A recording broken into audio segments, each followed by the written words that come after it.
Good morning, millennials and juicy scoopers. Today is such an exciting day because I haven't decided if I want to call it the morning scoop or the juicy toast. I think they both work. But I am joined by one of my idols, queen of podcasting, Heather McDonald. Hello, Heather. How are you? I'm so good. Thank you so much. Everyone's really excited about us doing this together. And I love your show as well. And there's so many things that I know we're going to get into and share probably some very similar thoughts. Well, you are my favorite person ever. I think you are so funny. I was just watching this TikTok of you calling a restaurant, pretending to be your assistant. And I cannot lie, I've definitely done that. And you went viral on TikTok. So at first I just want to congratulate you because it's so hard. Thank you. I try, and you never know what gets the action. I cannot figure it out. We've tried to figure it out when you post, what you do, if you use that voice that's like, I tried dancing with my grandma. I don't know what works, what doesn't. How something can get 7 million views and another one 15,000. You're like, I can't figure it out, but it's fun. It's always the one that you work so hard on and spend hours on that gets no views, and then this piece of shit you throw up goes crazy viral where you look heinous, you have a double chin. That always happens to me. Right. Before I dive in, I love it. I need to ask how you are doing because you made waves, major waves. I thought, first of all, I want to ask you if you're okay, and then I want to just talk about how you handled the situation from a social media perspective because you nailed it. I cannot believe you posted the video of you fainting. I can't lie, I watched it 100 times. I want to know how you are doing. You fractured your skull. You fainted, for those who don't know. You fainted on stage in the middle of a stand-up set, which is I think every comic's worst nightmare. So how are you doing? Well, it's actually very much the beginning. So it was within the first 3 minutes. And of the Saturday show. So I'd done fine the Friday night before. And first of all, no, I'm completely fine. Okay. What I was recovering from was just the crack of my skull, which there was no outside bleed, it was internal bleeding inside, a crack of a skull. And then within 24 hours, they're it's already healing.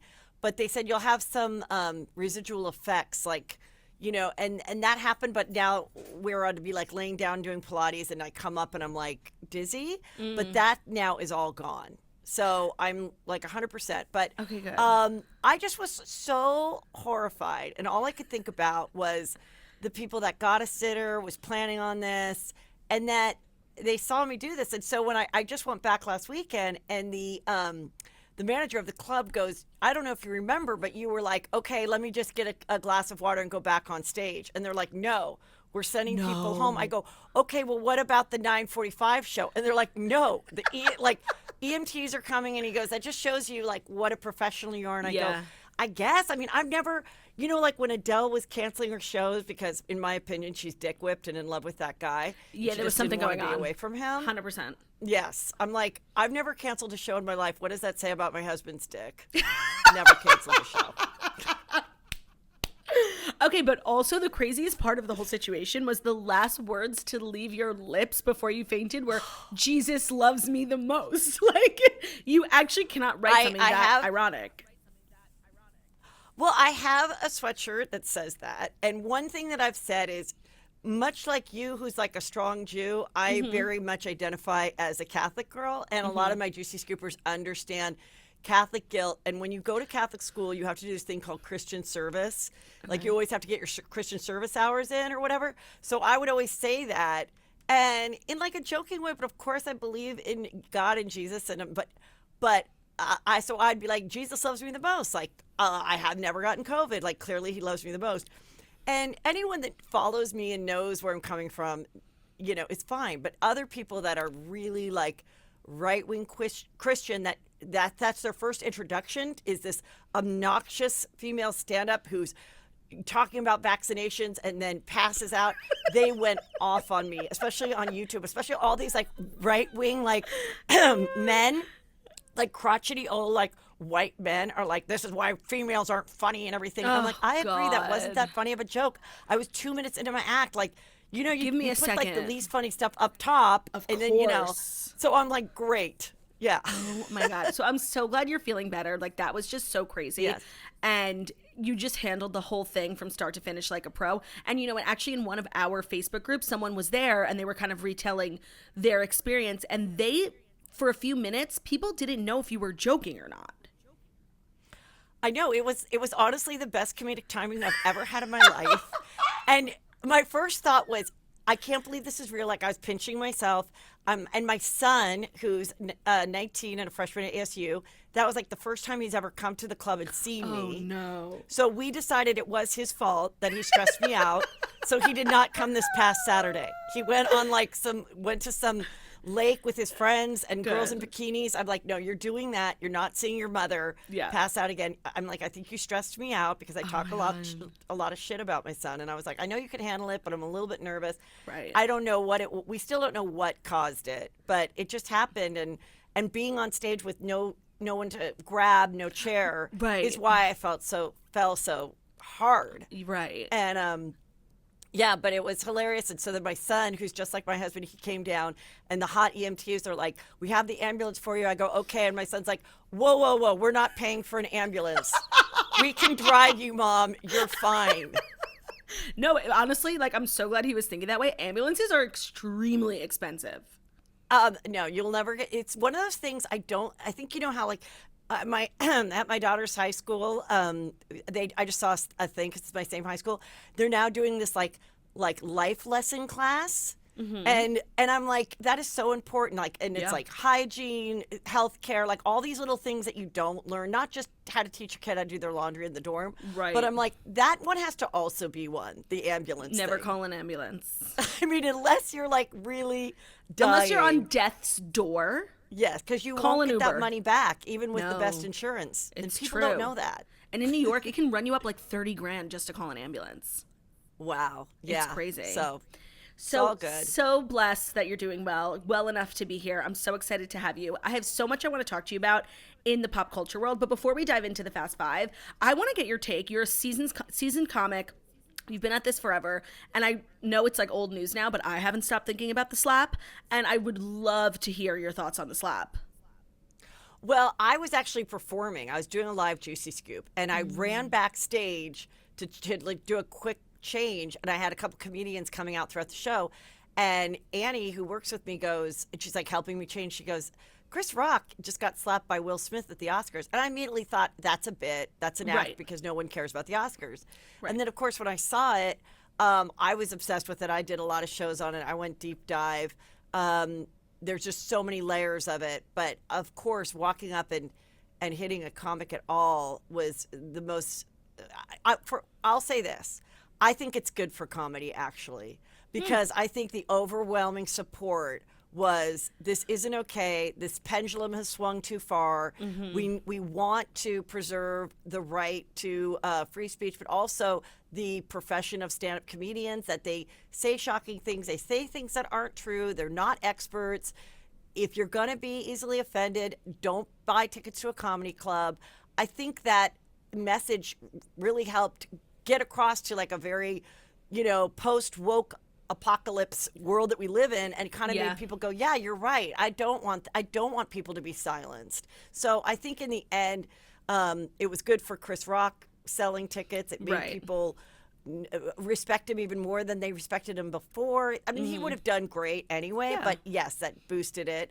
And for Will Smith, I think in the end, when he finally is separated forever from Jada, he will be a better human too. Yes. And what do you think the platform is going to be, or it should be, where Chris Rock finally speaks up? Because he's been doing a bunch of shows, and he said at the beginning of the show, like, you guys might have all come here to hear me, respond, but I wrote this material and it's funny and I want to do this show, so I'm not going to respond yet, but I will. So what do you think it's going to be, a special?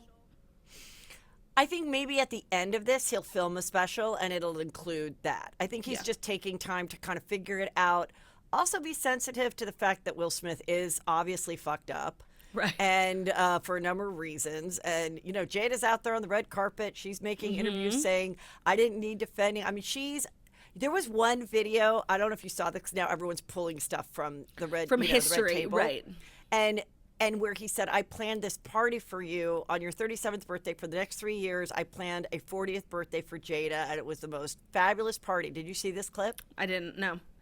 Okay, so he's sitting at the red tabletop with Willow, Willow, the grandma, and her. And he goes, and it was the most fabulous party. I spent 3 years planning it. And what did you say, Jada, at the party? You didn't like it. And she goes, no, I said that party was for you. It was for your ego. That was to feed your ego. And Willow goes, woof. And the grandma goes, mm-hmm. And Will's like, and you were right.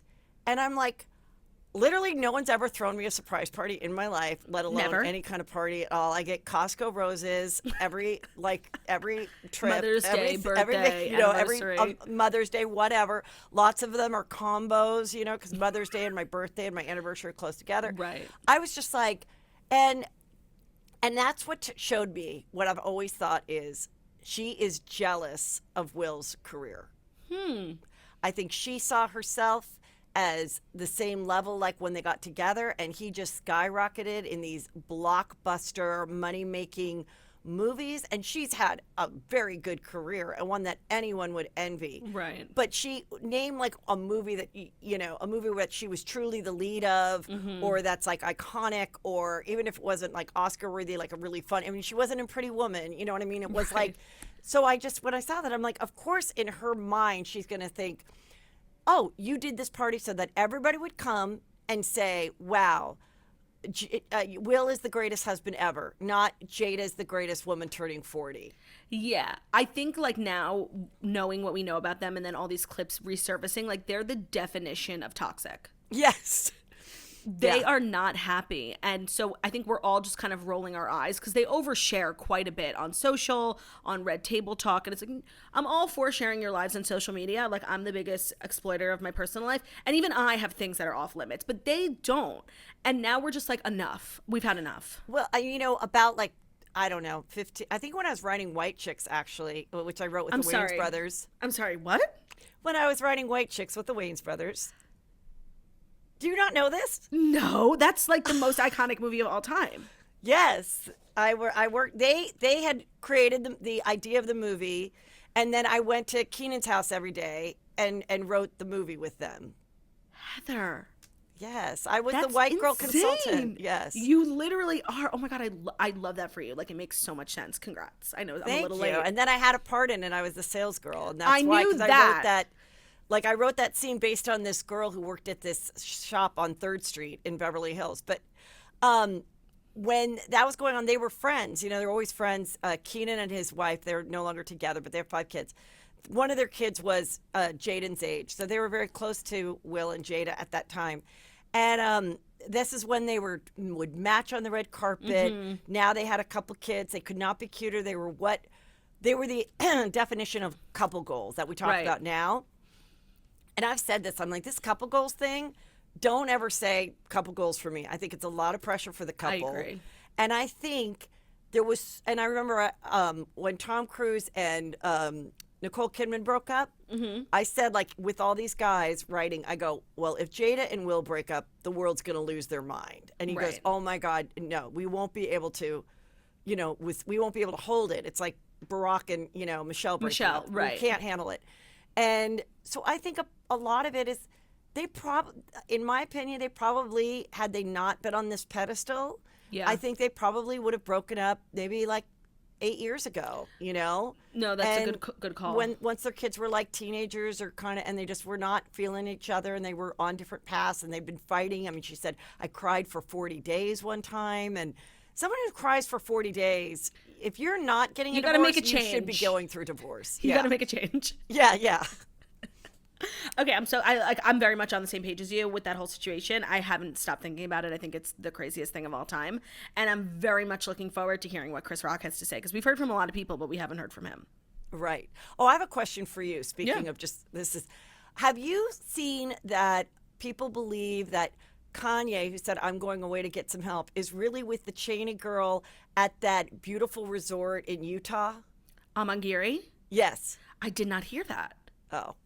I don't know. I follow some weird accounts, and I don't know if someone's creating this story or if it's really her posting stories where she's like, oh, it's my vacation, and she's probably feeding into it. Yeah, I don't know. But I mean, that's funny. a beautiful resort, but that's not therapy. Stunning. Going with a girlfriend is not getting mental health therapy. No, it's not. But I'm glad that he has finally quieted down and is seeking some sort of help. Okay, so I think it's time we should dive into the Fast Five stories. They're really good today, and they're covering a wide range of topics. So without further ado, let's dive into the Fast Five stories that you need to know before you wake up and take a bite out of your morning toast. Today's episode is brought to you by Relief Band. Nothing in the world is more annoying than being nauseous. I get it from migraines. I get it from hangovers. When Jackie was pregnant, she had a lot of morning sickness. And 1 out of 3 Americans regularly suffer from nausea. And you've got to check out Relief Band if you do. It is the #1 FDA-cleared anti-nausea wristband that has been clinically proven to quickly relieve and effectively prevent nausea and vomiting that's associated with motion sickness, anxiety, migraines, hangovers, morning sickness, chemotherapy, and so much more. How it works is Relief Band will stimulate a nerve in the wrist that travels to the part of the brain that controls nausea. Then it blocks the signal your brain is sending to your stomach that is telling you are sick. It's just like the name says, it legitimately relieves nausea, and you change the intensity depending on how you are feeling to make it either stronger or weaker. For me, when I wake up with a hangover or I have a really bad migraine, I'll get extremely nauseous, and popping on a Relief Band will immediately and effectively relieve nausea, and there's just nothing better than that.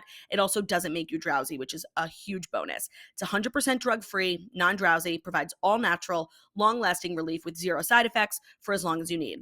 And they just released their newest model, which is the Relief Band Sport, that is waterproof. It has an extended battery life, and you can attach it to your Apple or Android watch. Don't let the fear of nausea prevent you from being present in life's important moments. Right now, you can join the over 100,000 Relief Band users with an exclusive offer just for Morning Toast listeners. If you go to reliefband.com and use the promo code TOAST, you'll receive 20% off plus free shipping and a no questions asked 30-day money-back guarantee. Remember, it's better to have Relief Band and not need it than to need it and not have it. So head to Relief Band, RELIEFBAND.com, use the promo code TOAST for 20% off plus free shipping. You will not regret it. Today's episode is also brought to you by Roderm. So personally, I love the look of false lashes, but I don't really like how tricky they can be to apply, how messy the glue can be. It's just not a premium experience, and they're just too much of a hassle. And you guys know, I accidentally singed off some of my eyelashes in a fire pit in Utah once, and they just have never been the same. And that's why I'm really excited about today's sponsor, Roderm. They offer access to clinically proven eyelash growth serum for people who want longer, thicker, darker lashes. If the treatment is right for you, you can get it prescribed online and delivered. It's super easy. The results speak volumes. In a 16-week clinical trial, eyelashes were grown by 25% in length, 106% in fullness, and 18% in darkness. To get your prescription eyelash growth serum, all you have to do is complete a free online visit and answer standard questions about your eye health and medical history. After you submit, a Roderm affiliated healthcare provider will get back to you within 48 hours. If you're prescribed, your serum will be delivered to your door with free 2-day shipping.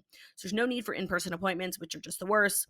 And right now, if you're subscribed, new members will receive 10% off the eyelash growth serum from Roderm when you go to roderm.com/toast. That's RODERM.com/toast. Shipping is free. You'll get free and unlimited follow-ups with your healthcare provider to support you throughout your journey of eyelash growth.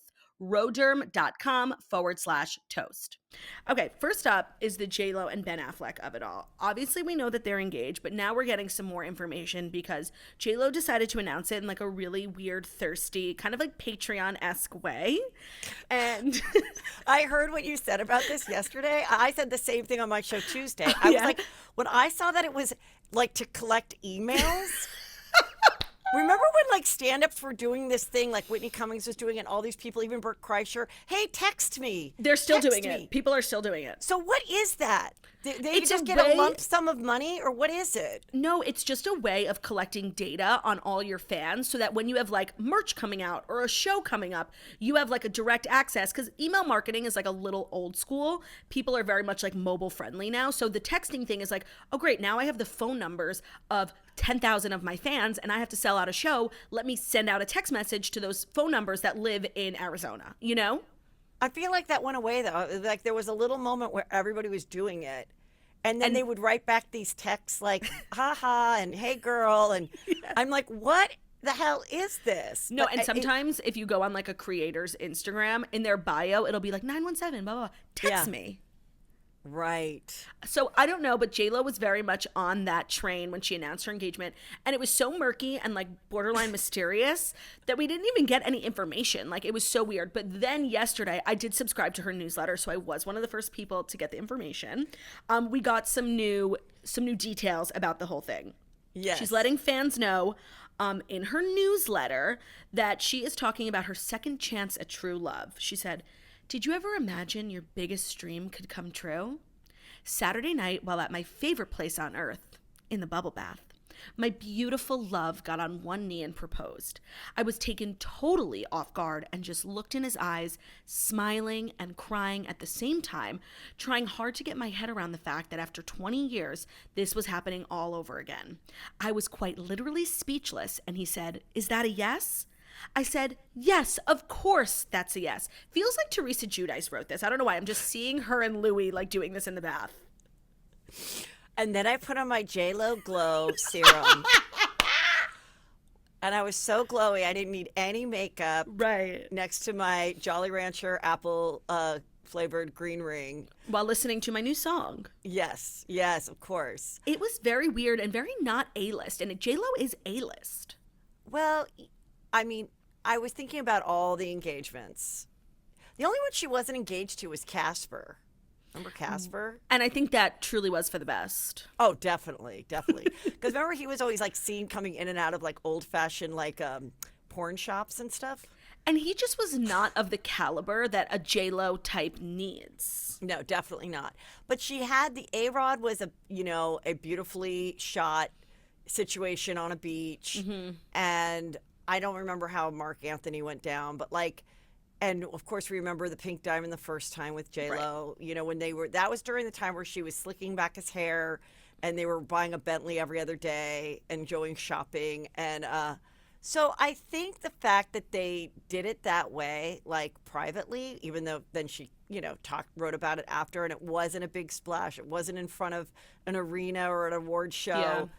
I think is kind of cool, I agree, for sure. They're adults, they have kids, and I love a second time around thing because especially with her, like if you see your old boyfriend from 20 years ago, to be able to go, oh, and by the way, my body is better than it was 20 years ago. Who has that opportunity except for J.Lo? No, it's not fair. She's more stunning, more successful, more famous, more everything of the sort. Probably and better in the sack, 100%. More experienced. Yeah. No, it's not fair. It's not fair. I've always been really hot for Ben Affleck. He is completely my type. Yes, but the way he like sprinted away from J.Lo straight into Jennifer Garner like was definitely hurtful for J.Lo, but I really was loving that moment for him, like being a family man. Their daughter's name is Serafina, after my favorite restaurant. Like I love that. And then he went through this like really messy couple of years with the SNL writer and the Jack in a Box runs. Yeah, right. And so for a while, I was like, this is America's sweetheart. Now he's definitely working back towards where he once was, and I think J.Lo has definitely helped.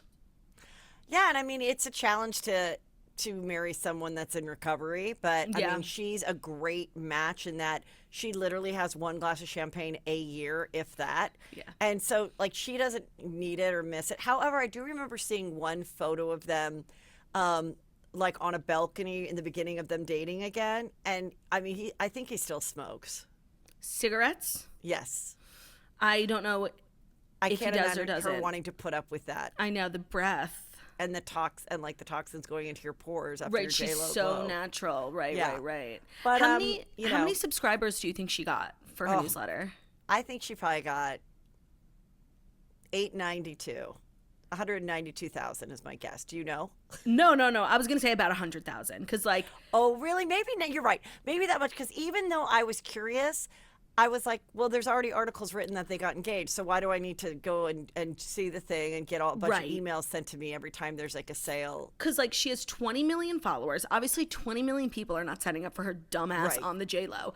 And, all the news reporting really spoiled it. Like, you didn't need the newsletter. Because when I got the People notification, I ran to her Instagram, and I'm like, what the fuck is on the JLo.com?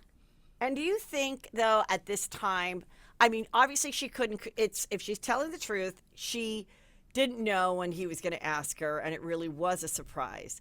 I want to say to him, though, God, Ben, could you have waited about a week and a half until after the Kardashians launched? I know. I mean, we really could have had a bigger splash. I know. Can I ask you a question? Yes. Do you struggle? Because, you podcast quite a lot, so do we. And we get, some backlash. Like, all we do is talk about the Kardashians, especially in the last month, because every day they've been giving us just something really juicy. Do you have a hard time sometimes finding things to talk about that aren't the Kardashians? Not really, but like I do kind of want to like go through it quicker, like go through like each person. And I mean, I'm not going to report on the, True's balloon display. You know what I mean? Like there's some things that are like interesting because they're a jumping off point of like talking about a bigger situation with a relationship or whatever. Yeah. But I mean, God, they have really worked hard to get people to newly subscribe to Hulu if they weren't subscribing already. I mean, totally. I would have to say, like company girl, that Kris Jenner, really, it was like, you will not regret this, Hulu. Yeah. I thought it was kind of funny how like E! News is at the premiere. Same. And, like, it's like your ex-boyfriend at your wedding. Yes, that's what I wrote. I go, oh, it's did like you? I wrote like it's your ex-boyfriend coming to the wedding, and it's like you want to be supportive, but come on. It's weird. Yeah, but I guess there's just nothing they can do because if they're a pop culture thing, what are they not going to? 90% of their stories are Kardashians too, so they've just got to lick their wounds and move on. Yeah, you have been in the podcasting game long before everyone else showed up, and I have actually 2 questions for you. The first is like, what are your thoughts on like everyone getting a platform, then being like, I think I'll start a podcast. For that, now I just accept that everyone on earth will have a podcast. It'll be like an Instagram. Mm-hmm. And I'm like, hey, the technology is there. You may not make money at it, but if it's a way to journal or diary, like, oh my God, I would have loved to have gone back when I was, 22 and heard me do an episode about my crazy night the night before at USC. Right. Like, I would freaking love to have that kind of like, to time archive capsule or whatever. Yeah. But I really think there are... I remember, when Friends first came out and Friends was popular, I was like out auditioning for things. And there were so many copycat Friends shows. Yeah. There was one Friends in Alaska. There were Friends in San Francisco. And they would just kind of change up the combination. Maybe it wasn't 6, maybe it was 5 people. Maybe it was 3 girls and 2 guys, or 3 guys and 2 girls. And none of them made it. None of the shows made it except for Friends. So I think that there is room for like micro influencers, just like there's micro podcasters. Mm-hmm. There's ways to get ads and make money.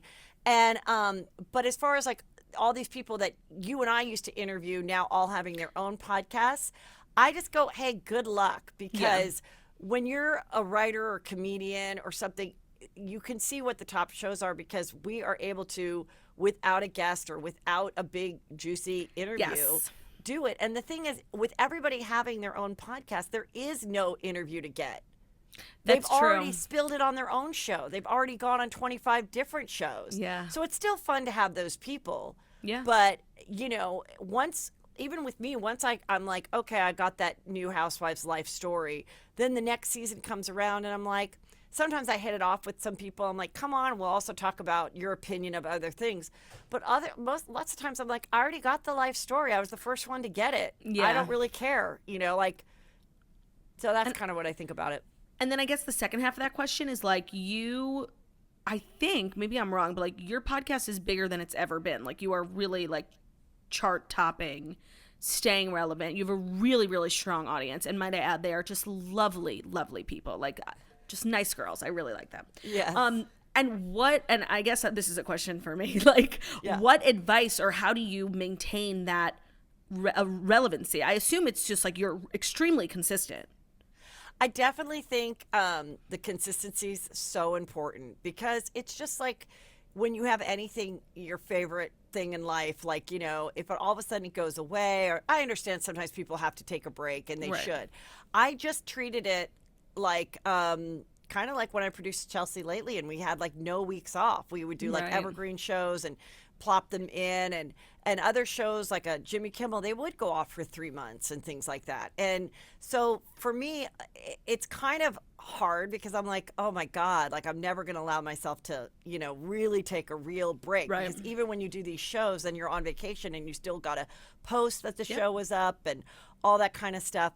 But I just think I've just never run out of something to say, and I think, you've got to think about that too when you start a show. Like, is there enough to go for years? Yeah. Even sometimes with some of these crime podcasts, I'm like, God, I mean, I've run out of stories that I haven't heard yet. Like, right. what do you? And and there's only so many that are really juicy. Yeah. Like just going to like your local police department. Oh, this guy was shot on the corner. You're like, that's terrible. But this wasn't like a big conspiracy. He wasn't sleeping with the shooter's wife. Right. So I kind of like, I don't know. I know. So I think about that a lot too. Part of it. Yeah. Yeah. Today's episode is also brought to you by Olive & June. If you are unable to do your own nails at home, like I was, this is the brand for you. Olive & June makes it so easy and so affordable to do your nails at home with their Mani system. It breaks down to just $2 a manicure, which is just an unbeatable price, especially in today's economy. It's so easy to get salon-worthy nails at home with Olive & June. Their Mani system gives you everything you need to just get the perfect at-home manicure. You get up to 6 polishes, and they have gorgeous polishes that last over 7 days. There's no chipping, which is a huge problem for me. They also have press-ons, and I'm a press-on nail girly. They look so real. They last so long. They have so many different sizes, perfect for whatever size your nail bed is. They're non-damaging, and you can get a perfect manicure in less than 10 minutes. So if you have been struggling with at-home manicures, head over to oliveandjune.com/TMT for 20% off your first Mani system. That's OLIVEANDJUNE.com/TMT for 20% off your first Mani system. Okay, so another news story that's kind of sad, but then had like a weird twist. So obviously yesterday was reported that Gilbert Gottfried passed away, which is so sad. But then his Twitter was hacked briefly after it was announced that he died.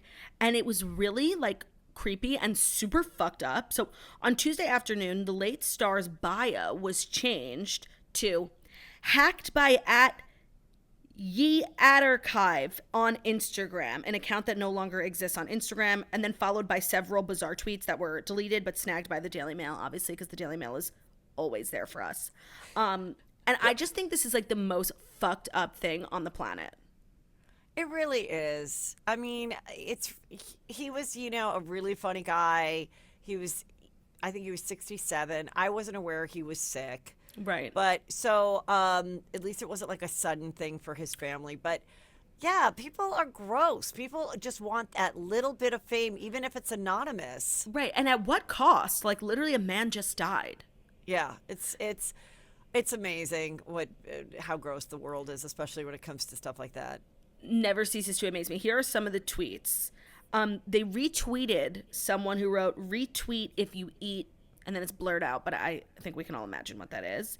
"I'm running a deal on my OnlyFans right now. Would mean the world if you subscribed." "Drain gang, Blade, fuck that. They say they can gang." Just like out of control content and not appropriate. Ugh. Terrible.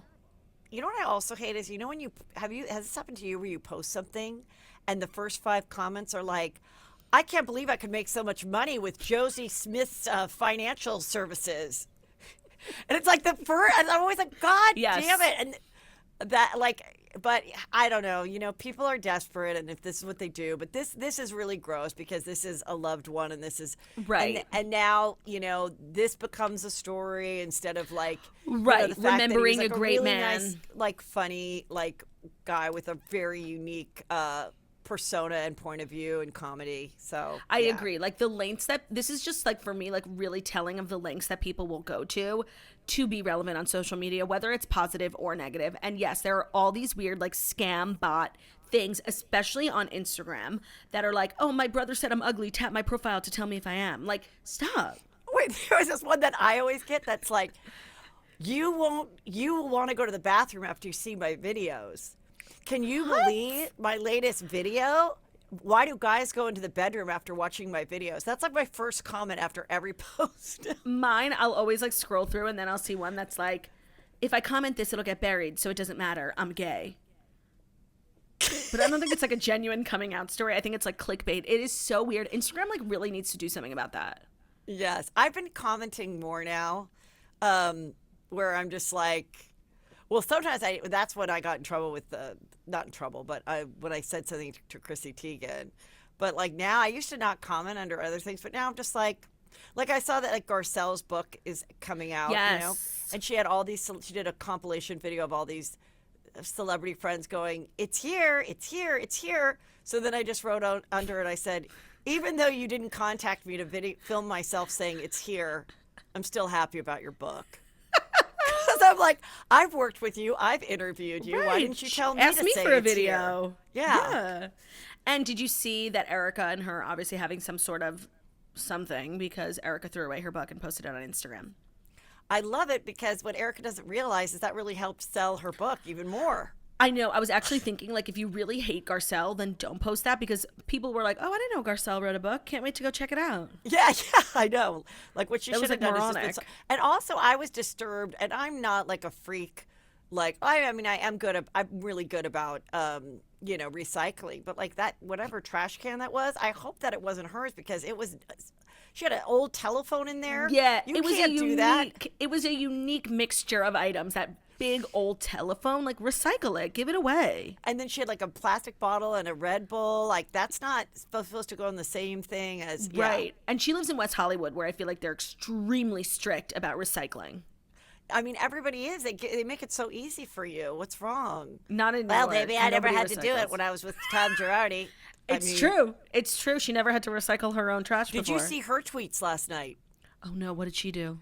Oh my God, she was going crazy. About? She's just like, I'm bored. Who wants to write me? And then it was like, you know, a lot of like, you know, dick emojis and wet things where people said, "Who are you dating?" or something. And she's like I'm getting, you know, I'm getting plenty getting of dick. this, but I'm still married. And it was really nasty stuff. But I have to say, she's pretty clever, like pretty quick with the sexual comebacks on the Twitter. Like, Yeah, she is. Yeah, I'm like, Wow, I I didn't didn't think see she was that. that bright, but.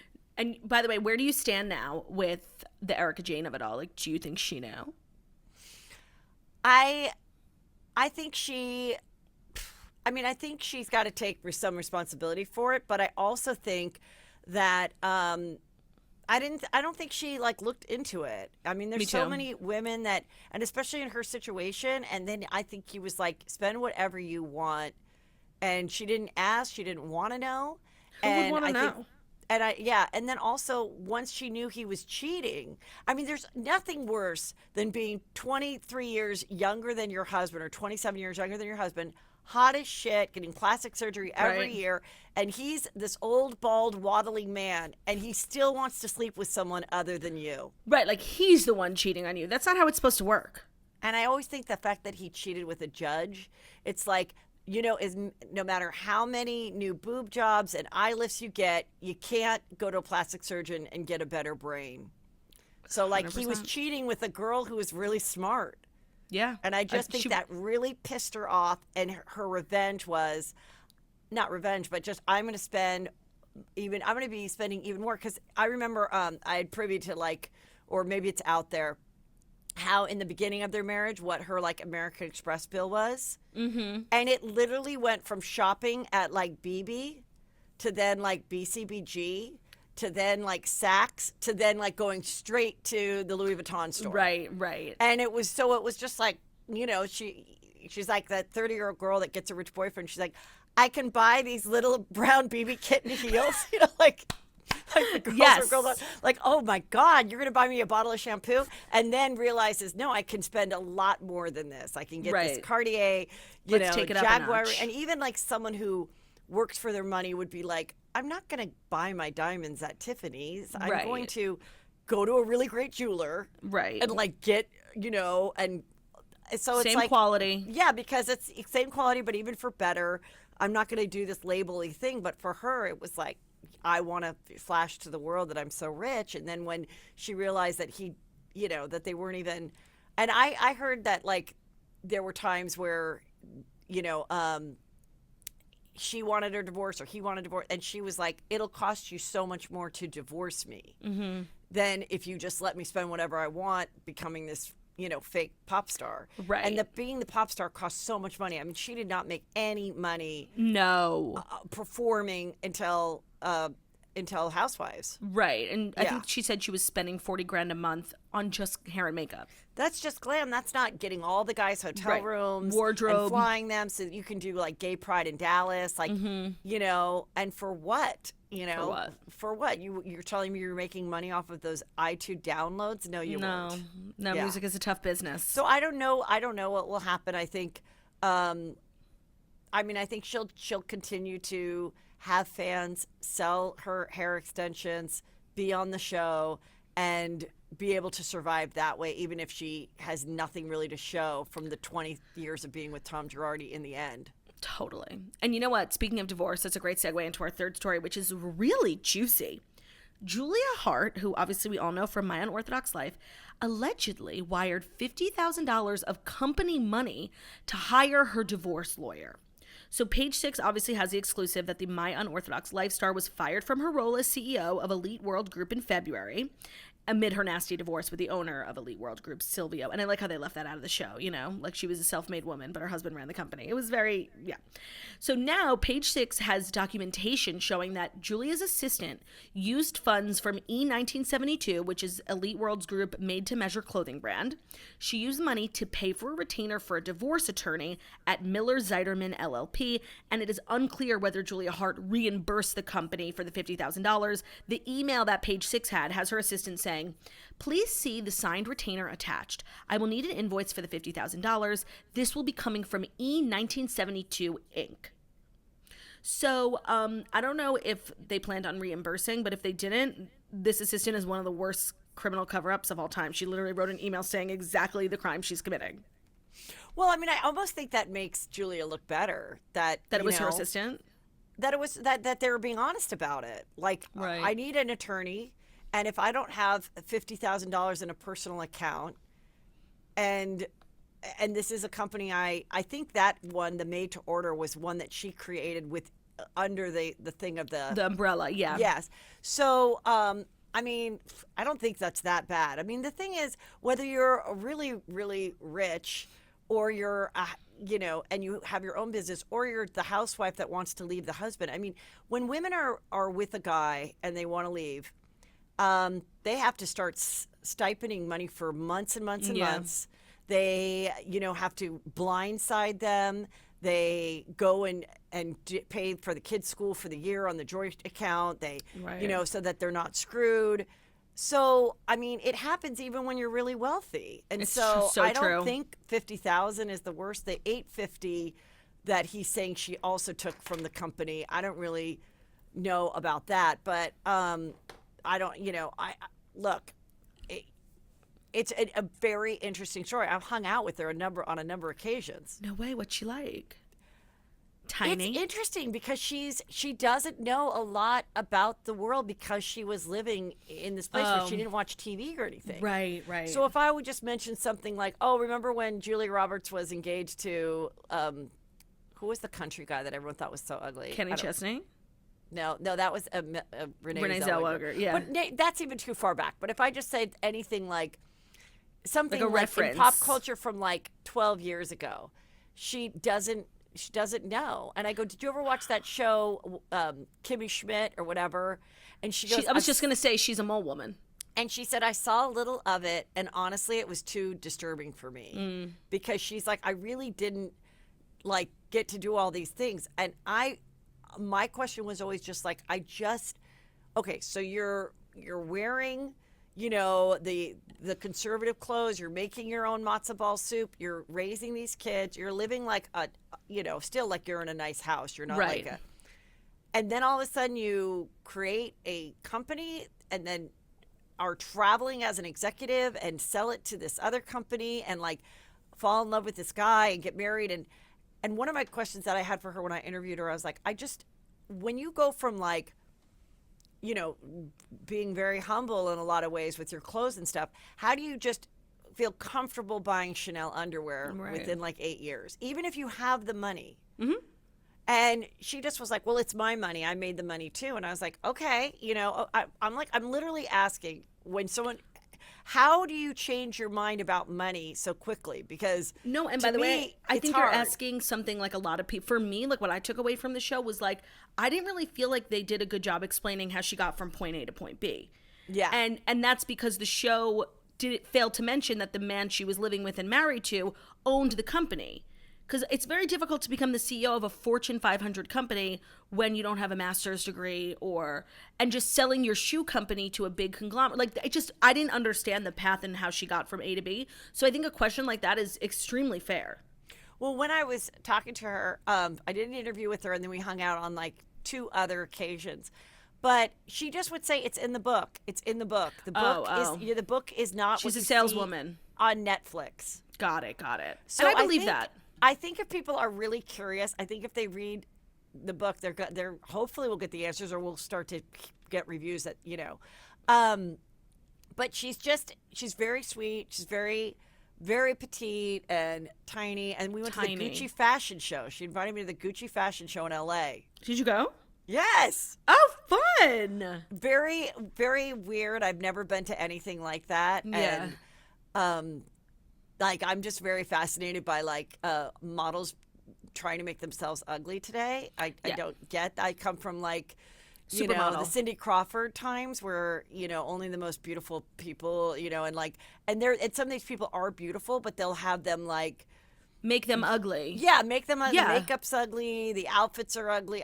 So there was a lot of that. Like there was a lot of terrifying things, but it was a cool experience. Oh, I love that for you. What did you wear? I just wore like an Alice and Olivia.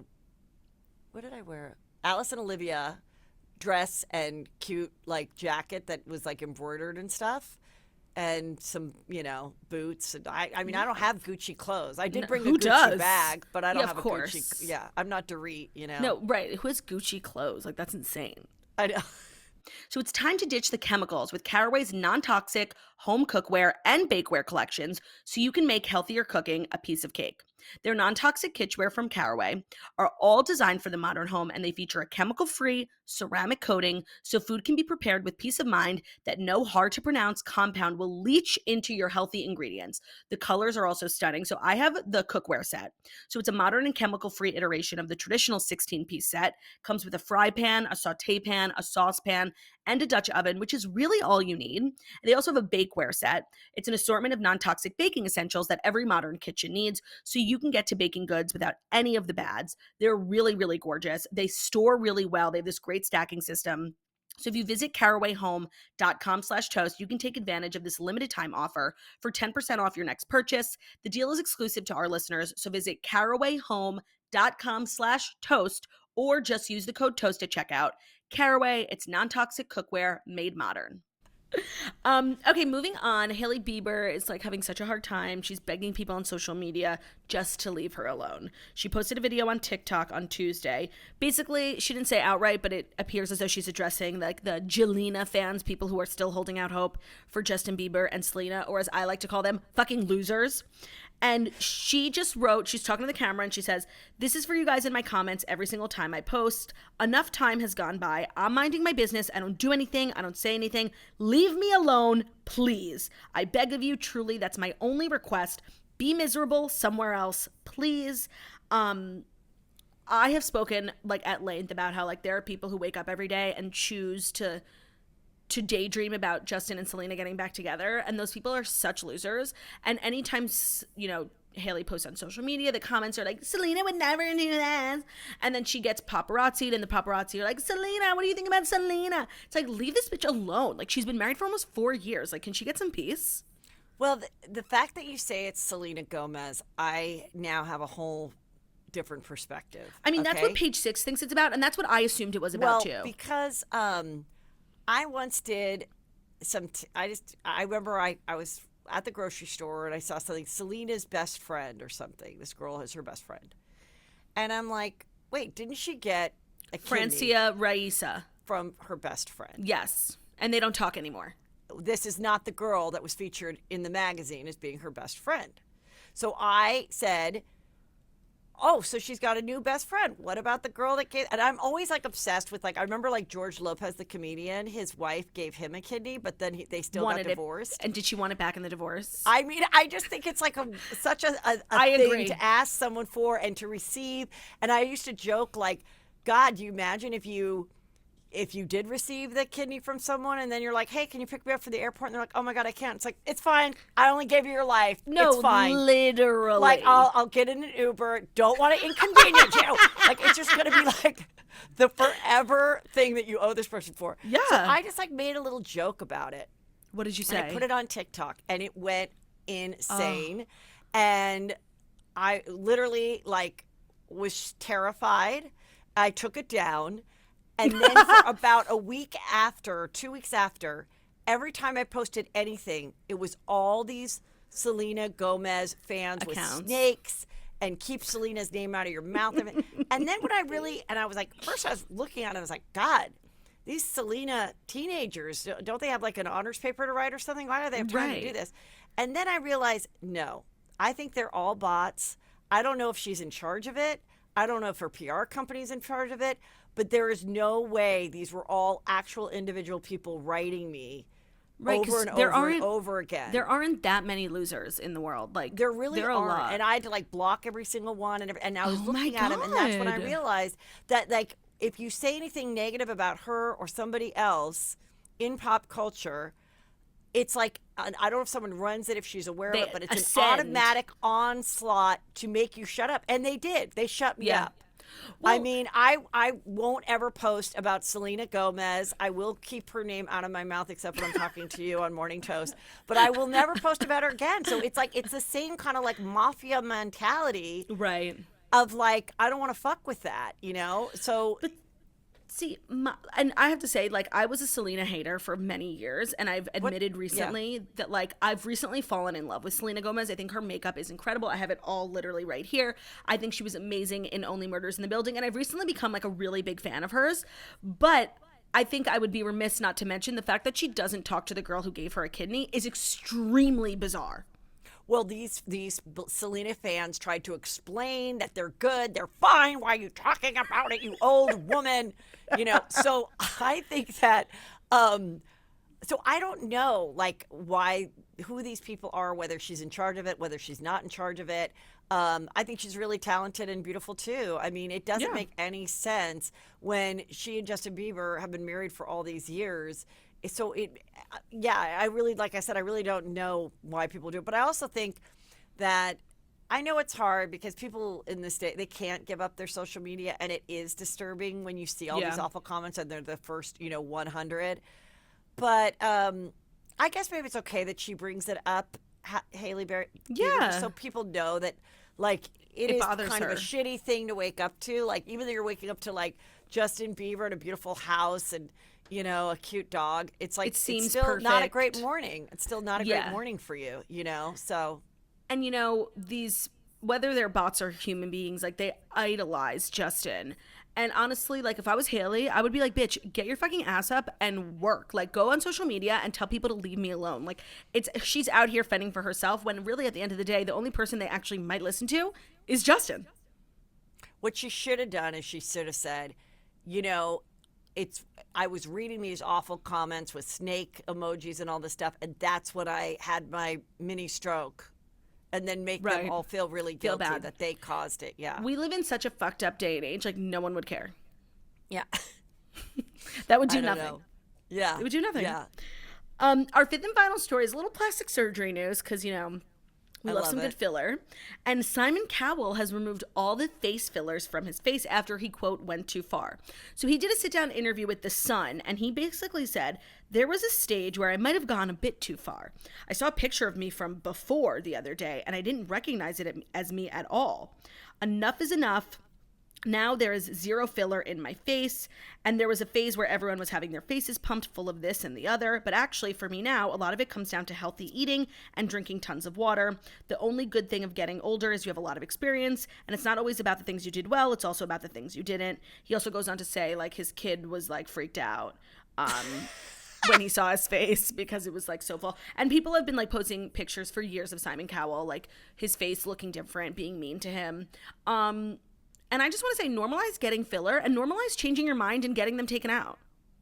I mean, I love that he's being so honest. We're a family that watches America's Got Talent. So we were there when he was normal, and then we were there when he looked like he put on a mask. And I think people shouldn't be so harsh on people, because even the best doctors, you know, and often what happens, especially with like people that are not huge stars, like a social influencer or a reality star, is they go and then someone is like, come into my office, you want free Botox? And then they get free Botox, and maybe they just got their lips done like 4 months ago, and they're like, while I'm here, do you want a little bit more? And you really don't have to refill filler as much as a Botox situation. Right. And that's what happens. That's when people start getting the enormous cheeks and the lips, and they start to look weird. And let me just tell anyone that's thinking about this, because I have had it happen. When you have the filler removed, it is so incredibly painful. Oh, like really? way more painful than putting it in. So just like be very careful with it, and really think about, like, I mean, it's amazing how much people can change their faces with like a new jawline and cheekbones, and it's so beyond. But just know, once you kind of start that, like, is that something you want to keep up? It's like the same time where people are like, you know what, I got rid of my highlights. It just was too much. I just, it's like, or nails or whatever. Like, it's a big expense. And then, but what's good about filler is, like, you can get filler and go like 2 years and it's gone and nobody notices it, providing you do it right. No one knows that it's gone now. Yeah. And so, I just see how it can happen, especially with stars. And it's just like, like I was in high school, people were into going to tanning salons, and they'd get their, but it was, we'd call it tanorexia. Yeah. In that they looked in the mirror and they still saw a pale person. They did not see, so they kept getting tanner and tanner. And I think that happens a lot with plastic surgery. Yeah, and I think also with plastic surgery, like, people change their mind, trends change, things go in and out of style. So, like, I don't know, sometimes I look back, I don't get a ton of plastic surgery, but I get filler in my lips.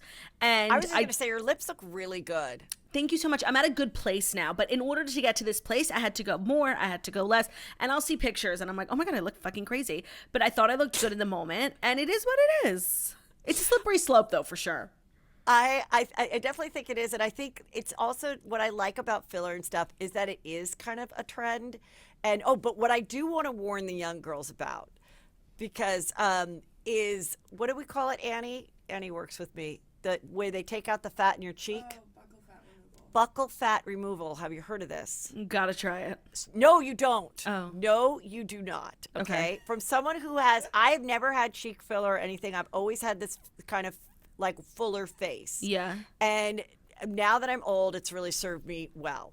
But what I've heard is, like, a Bella Hadid allegedly got this taken down so that and then filled the cheekbones. Got it. And then, along with the nose and a lip and a fox eye and this and that. It looks absolutely stunning, but now she looks like she's 40. Yes. And you're not going to be able to get that fat back. So it's like, I definitely don't think people should get, if you have a little baby round face, just love it. Yes. And you have a nice little baby round face, and you need to love it, because it will serve you well as you continue on. You look beautiful now, but you'll be that girl that looks young at 45. Do you know what I did do, though? Like, a couple years ago, I had like fat taken out of my neck because I had like a big double chin. And it was the most glorious thing I ever did. It was incredibly painful. The chin thing, or the what do you call the shots that they do? Kybella. I don't know if that works that well, but no, I would advise against. The chin and all that, I think, is great. That's what I did. I did chin lipo, and I went in for Kybella, and my plastic surgeon, who was featured on The Real Housewives of New York, she basically said she does not recommend Kybella. It is incredibly painful, and there's like a 50% success rate. So it's like, to go through all that for 50-50, fuck no. And then when you do it, you can't go out for like a month. You look huge. Like you have a thyroid, like a troll face, like not a troll, a toad. Yes. Like a big turkey neck. Yeah. I don't recommend Kybella, but I did love my lipo journey. I also Gotta heard get it done again. I also heard threading doesn't work. Okay, so a lot of people are into threading, and I have seen so many videos of people who had threading gone wrong. Threading is basically they put threads in your face, like under your skin, and pull your face back, so it's like a outpatient facelift kind of. They're so dangerous. Like, there's so many people I've seen who've had it like done incorrectly. Yeah. So I mean, all those things, like, yeah, just be careful with it. Yeah. And also, I just think some people don't start so young because it's just. I agree. You can look, and you could be 26 and you can look like a 42-year-old mom with work done. Like, there is like a youthfulness about a 27-year-old face that you want to hang on to. I agree. Heather, I literally would take a bullet for you. Thank you so much for coming on. I really don't want you to. No, but like I would. Thank you so much for coming on. Everyone, if you don't, I'm sure you already do, check out Heather's podcast, Juicy Scoop. How many episodes do you drop every week? Every Tuesday and Thursday, and then a Patreon on Friday and more. Yeah. Yes, we love a Patreon queen. So Yes. check out Juicy Scoop. Follow Heather on Instagram. She's unhinged in the best possible way. Thank you so much for being here. Thank you guys for listening to The Morning Toast. And I will see you tomorrow in studio with Joey Camasta. Goodbye. Thank you.